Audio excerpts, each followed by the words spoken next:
Hope everybody out there is having a great Thursday. You're watching the San Francisco 49ers Report. Chase Sr. here with you. And if you're not having a great week, hey, glass half full, the weekend is almost here. Another 49ers Report is here. It's on deck, and coming up, some compelling Niners draft intel from ESPN. Why did the Niners make some of the selections that they did, and what went into their player evaluation process? It's all coming up, but a programming reminder, going live here on the 49ers Report later this afternoon on this Thursday, May 8th. So join us, tune in for some more Niners talk. Show gets underway at 5:30 p.m. Eastern, 2:30 p.m. Pacific. And then, of course, on Friday, I'll be doing my spot with Larry Krueger on the Krug Show, so tune in there as well. So with what the Niners did with this 2025 draft class, their plan was clear. And in the pre-draft process, coming off of last year when they went 6-11, they clearly had a lot of conversations about what they needed to do this offseason. Let players go, get younger, shed some salary, eat some of that dead cap so that they can free up some cap space in the future. And with this draft, they clearly wanted to rebuild the defensive line under new defensive coordinator Robert Saleh. He clearly had a lot of influence in the types of players who the Niners took. So too did Chris Kocurek, as we're about to talk about here. The Niners also wanted to get better against the run, recapture an identity that has left them the last couple of years since DeMeco Ryans departed for the Houston Texans, and he had coached under Robert Saleh, so that energy has been lacking. And the Niners wanted to get more athletic with this draft. A lot of the players who they took on the defensive side of the ball, they're long, they're physical, they're athletic, they run really well, and that's going to help mightily improve this Niners defense, which has been down over the last couple of years. And then the coaching is going to be better with Robert Saleh as well. Here's what Jeremy Fowler said on the Niners draft, point blank, period. He said San Francisco rebuilt its defensive line this offseason, moving on from multiple players during free agency and replacing them with 3 of their first 5 draft picks. And you think about the players who the Niners let go. Javon Hargraves, see ya. Leonard Floyd, goodbye. Mykel Collins, you can hit the road jack as well. And so the Niners went into the draft very thin along the defensive line. They had multiple needs at defensive end and defensive tackle. And with the players who they are bringing in, I really like them. Mykel Williams, boomer bust potential, but I think that he's a good scheme fit. I think the length, size, physicality, the force in which he plays with, the track record that he has. He did deal with an ankle injury last year, so if he escapes that, I think that he will be able to make his impact be felt. He's a freak athlete. So too is CJ West. So quick and twitchy for his size, being well north of 300 pounds. He's a little bit of a shorter defensive tackle as compared to Alfred Collins, but I like how they can work off of each other's skill sets. Alfred Collins is 6'5", 330, long wingspan. He's powerful. He can absorb and eat up double teams. And the thing is with these 3 players, Mykel Williams, CJ West, Alfred Collins, they're all so good against the run. And when you're better against the run, that can in turn help out your defense in going up against the pass. And for Mykel Williams, I think he's a great complement opposite of Nick Bosa. And when you draft these rookies, it makes your depth a little bit better. What can you get from Sam Okuanu? What can you get from Robert Beal? Can you get something from Drake Jackson? What can you get from your Turgros Matos? Jordan Elliott, Evan Anderson, I like them as backup defensive tackles. Not as starters, but now they're backups. Kevin Givens, Kalia Davis. And so this Niners defensive line was in a really shaky spot before the draft. Now I believe it's in a really good position. And I think those 3 rookies should start for San Francisco in week 1. Why? Because they're the best players at their respective positions. More from Fowler here. Did the 49ers try to trade up from 11 overall? Interesting insight, which takes us inside the war room for the Niners. Here's Jeremy Fowler. Whispers of trading up persisted closer to and around the draft. The 49ers discussed trade options with Carolina at number 8, That ultimately didn't materialize. I talked to a few teams picking high who wondered whether San Francisco would move up for a playmaker such as Tet McMillan, the wide receiver from Arizona, or Colston Loveland, the tight end from Michigan, and not Tyler Warren, the tight end from Penn State. I like Tet McMillan's game, freaky combination of size and body control with consistent highlight reel catches. He can shift all over the formation play, inside, outside. He moves and runs very well for being a receiver at his stature and size. And I think he does have some room to improve as a route runner, but that is something that you can define when you advance in your football life. As for Colston Loveland, a lot of NFL evaluators liked him over Tyler Warren. I liked Warren more than Loveland, but I liked Loveland a lot. And when he had good quarterback play alongside J.J. McCarthy 2 years ago when Michigan won the national championship, he glides, he moves very well, really good athlete that fits the mold of a seam-stretching tight end. So he's different compared to Warren, who's a blocker, pick up yards after the catch. It's a strong asset of his game. He has a lot of positional versatility, and Warren is so physical with how he's built. Loveland, big catch radius, great ability to get open at all three levels. A little bit quicker than Warren is, who kind of moves with that aforementioned power. And I think that Loveland can be a better blocker down the road, whereas Warren is more of a better blocker right now. Jeremy Fowler, with some more insight on the Niners trading up. The Saints at number 9, they had been linked to Mykel Williams. San Francisco's pick at number 11. So a trade with Carolina would have allowed the Niners to get ahead of the Saints to be safe, but staying put worked out. As we know, the Niners got their guy. Number 5 pick, Mason Graham, who the Browns took when they traded back in that move with the Jags, as the Jags moved up to number 2 to take Travis Hunter. Mason Graham considered the Niners a potential landing spot if for some reason he slid into the back half of the top 10. The Browns take him at 5, as I noted, and Mason Graham was one of my favorite players in the draft. I think that he's going to be a really good player for a long time. Good fit for Jim Schwartz. He's going to be a really good player right from the jump alongside Myles Garrett. That Browns defense, I think, is going to be excellent in 2025. What can their offense do? Who the hell knows? But for Graham and his scouting profile, I like how he really wins the leverage battle, has the ability to penetrate the pocket. I like defensive tackles who have some of that short area quickness and explosion because they can get off the line and out of their stance really fast at the snap of the football. Graham, when you watch him too, with how he moves, where he goes, his ability to make plays against the pass, NBA run stuffer, being in the right place at the right time. He has a high football IQ, and those run-stopping instincts, they pop up over and over again on tape. And so he's one of those dual-threat defensive tackles who can rush the passer, but can plug some of those run holes and be good and hold up against the run. Some of the cons with him, average size but shorter arms. 325 is what Michigan listed him as. Then he weighed in a lot lighter than that at the NFL Combine, under 300 pounds. Keep in mind, a lot of players try to shed weight so that they can run faster in the pre-draft process. I think Graham looked like he was 325 pounds or 320 pounds when at Michigan.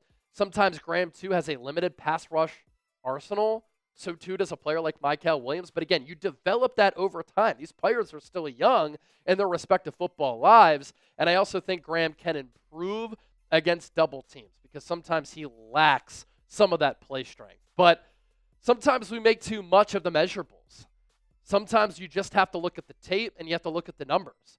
Graham's PFF numbers were fantastic. Overall grade of 91.1, pass rush grade of 81.1, run defense grade of 92.6. He had a pass rush win rate of 13.8%. That's pretty good. A true pass set grade of 87.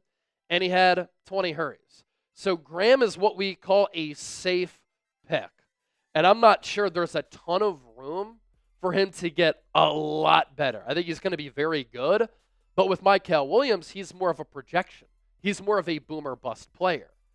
But if he taps into his potential and if he reaches his ceiling, he can be one of the best players in this draft. He's 20 years old, and there's more room for him to get better, in my opinion, as compared to a player like Mason Graham. So that's the risk. You take the projection or you take the safe pick. Obviously, the Niners didn't have a chance to draft Mason Graham. But in my eyes, I thought they could have gone Jalen Walker. I would have liked him. He's a little bit of a tweener, maybe more of a safe pick. But Mykel Williams has the opportunity to be one of the top most dominant players in this draft if he can work out. So we're about to talk about him coming up just around the corner. I do want to pose this question, though, and I want to hear from you down in the comments section. A lot of you were mixed on this selection.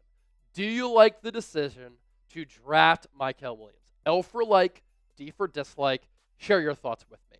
If you want a Mykel Williams jersey, get yours today and get geared up for the 2025 season. You never want to be too late in trying to get a jersey. You always want to be a little bit too early, right? And you can wear a Niners jersey any time of the year, especially in the summer.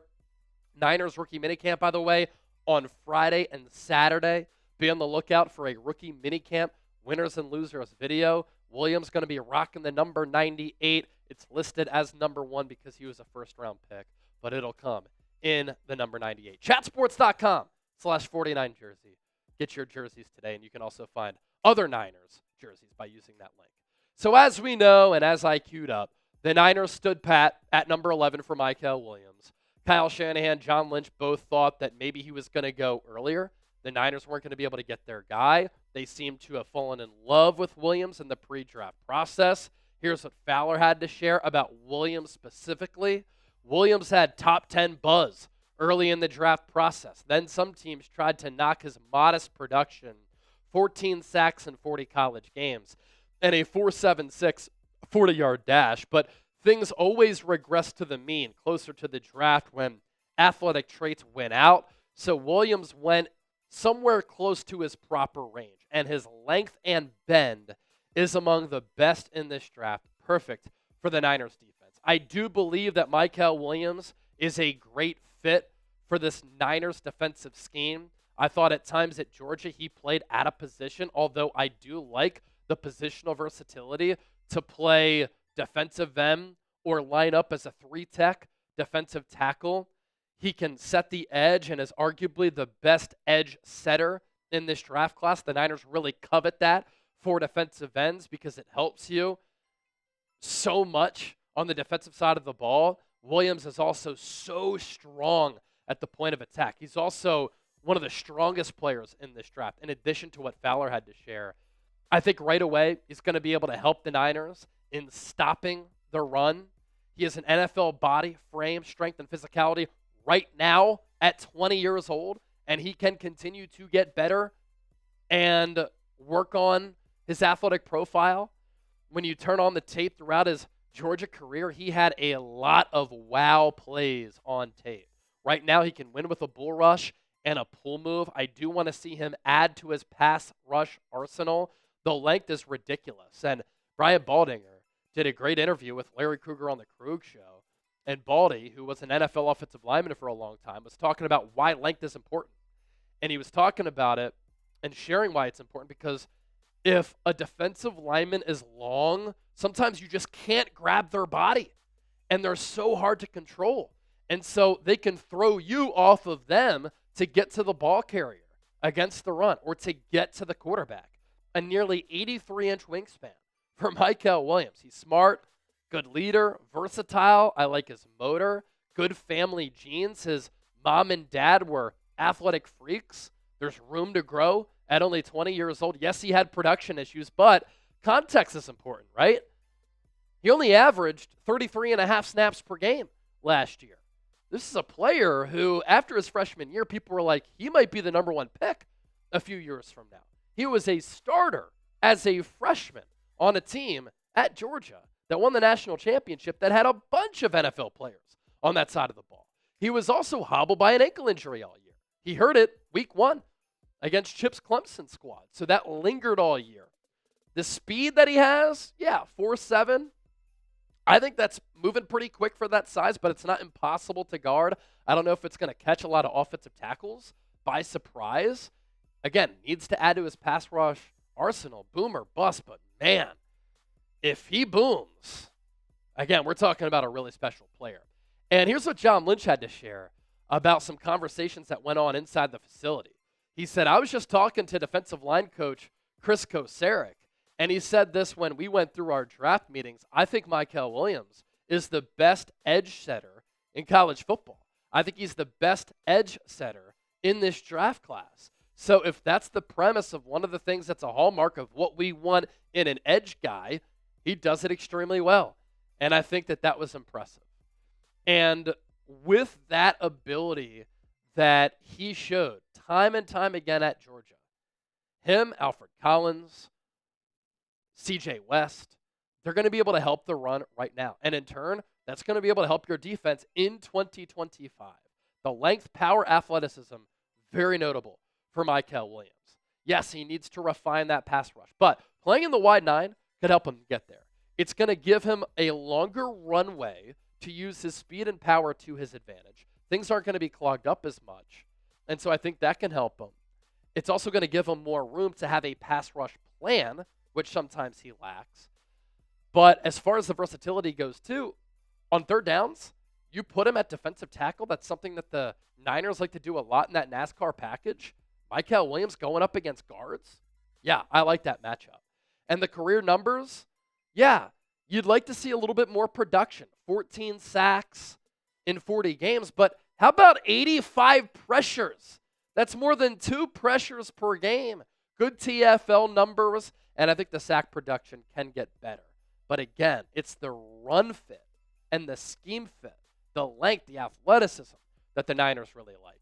As far as Alfred Collins, clearly Chris Koceric liked Mykel Williams. He was also a big fan of Alfred Collins, the Niners' second-round pick at 45 overall in the second round. Here's what Fowler said about Collins. During the pre-draft period, second-rounder Alfred Collins struck a connection with defensive line coach Chris Koceric.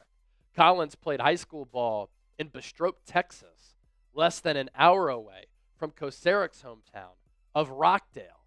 And Collins, also a fantastic run stopper, unbelievable power, has a knack for getting hands up, knocking passes down at the line of scrimmage. The pass rush plan, like Williams, doesn't really exist beyond effort and some push. But this is also a player who, that Texas team the last couple of years, they've had some defensive tackles go very early in the draft. And a lot of people close to that Texas program thought that Collins was better than some of those other players.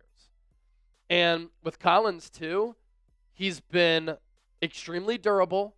He's rarely missed time, missed one game, I believe, in his college career, and he also does not miss tackles. A 55-2 tackle to miss tackle rate. The Niners last year suffered so many injuries and missed so many tackles. So Collins can help you in those two areas as well.